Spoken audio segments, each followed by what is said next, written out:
Hi guys, today I'm going to be taking a look at the MXP230 from XHover.com.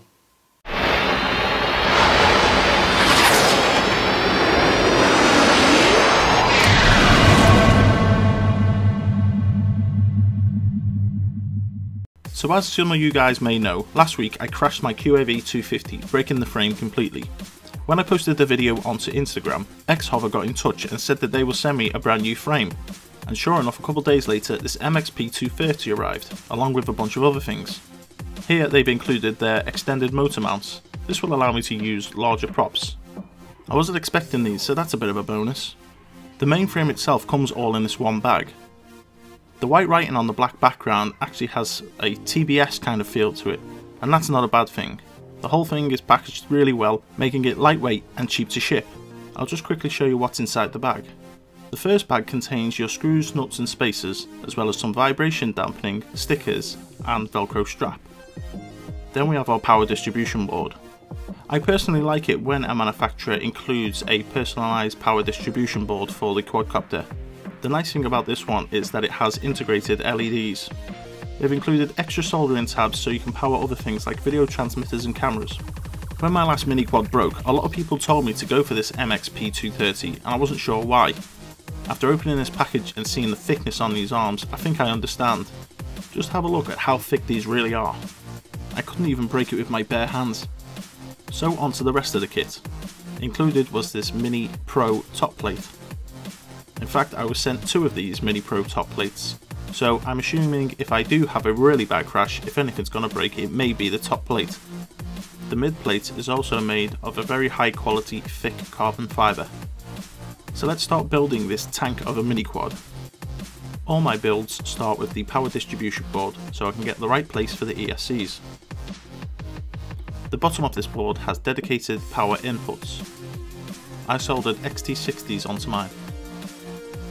So this is what my finished power distribution board looked like. As you can see, I'm using the Lumineer 12 amp Simon K ESCs. The frame, being very basic, is very easy to assemble.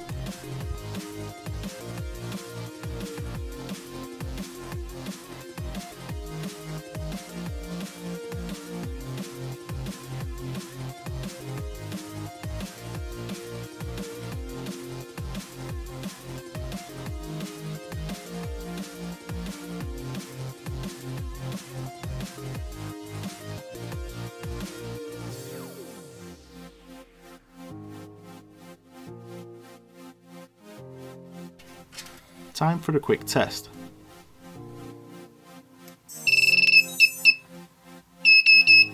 I have already pre-configured the Naze 32 and placed it underneath the mid plate.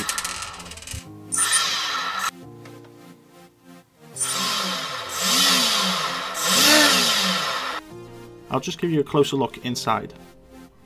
As you can see, I have my receiver on the front with a signal converter, and that goes straight through into the Naze. As you can see, the Naze is underneath the mid plate. This keeps it protected. It also allows me to use larger batteries, or move the batteries forwards or backwards to get a better centre of gravity. It might be worth using a zip tie on the two central spacers. This will stop the battery from smashing forward into the servo prongs should you have a forward impact. But I tend to use these Scotch stickers. These reusable sticky pads can be stuck straight onto the bottom plate and hold onto the battery very firmly. Should I have an impact, it won't slide forwards. The MXP230 does not come with a camera mount, so I'm using these. This is a 600 TV line that comes with its own U-shaped bracket. The nice thing about these cameras is that it can take 5 to 22 volts, and also I can just plug this servo cable straight into an immersion RC transmitter, which will power it and take the video back. As you can see, I can just plug this servo cable straight in, but take note of the wires. The ground and the video are in the wrong place, so they need swapping around. You can configure this quad in different ways. Here I have the FPV cam on the top and the GoPro on the bottom.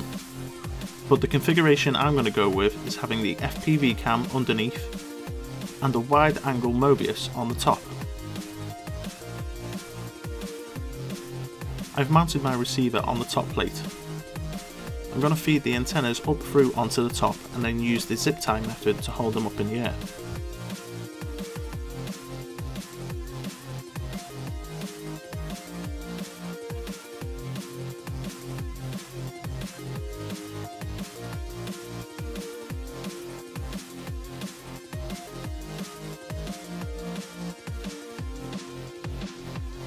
Here I'm just cutting a piece of shrink tubing to the same length as the zip tie. Then I feed the antenna and the zip tie through.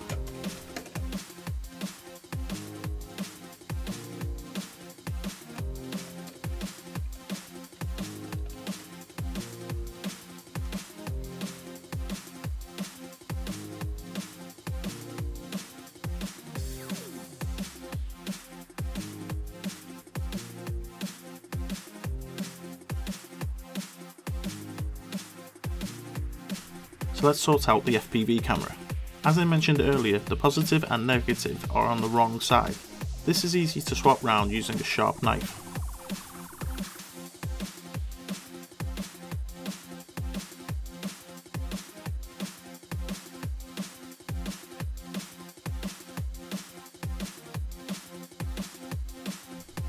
With that swapped around, now I know that my video should work once I plug this in. We've got the power on the outside, our ground, and then video. As soon as I plug a battery into the balance port of the video transmitter, it will power up the video transmitter and camera. The camera is held onto the front of the quad here using some double-sided tape and a zip tie. So let's have a look at the basic wiring. We've got our video camera going through, back into the video transmitter, which in turn is powered by the balance cable. This makes the whole FPV system independent from the power of the quadcopter. I've installed the video transmitter on the top plate, and luckily here where the X is, I can still get to my channel buttons and change channels. So time to put the last screws on and check the FPV system. So as you can see, as soon as I plug in the balance cable, we get a picture. The video transmitter is now powered up off of that balance cable, and so is the camera. As you can see, the power to the quad is fully disconnected, so this video system runs totally independent. Hopefully this should eliminate any interference or noise. So that's my MXP230 fully assembled. I'm going to use the Mobius on this machine because I expect to crash it a lot. Now that I've got these really thick arms and plates, I think I'm going to take a few more risks. The Mobius itself is powered off of the receiver. As soon as I plug the power into the quadcopter, that will give the Mobius charge. The MXP230 weighed in at 460 grams, that's with the Mobius on the top and without the battery. So I want to say a quick thank you to XHover for sending me out this machine. I'll be taking it out for full testing soon, but for now she's made it up onto the cool wall. Thanks for watching everyone, don't forget to stay tuned so you can see me putting this through its paces, as well as many other quads.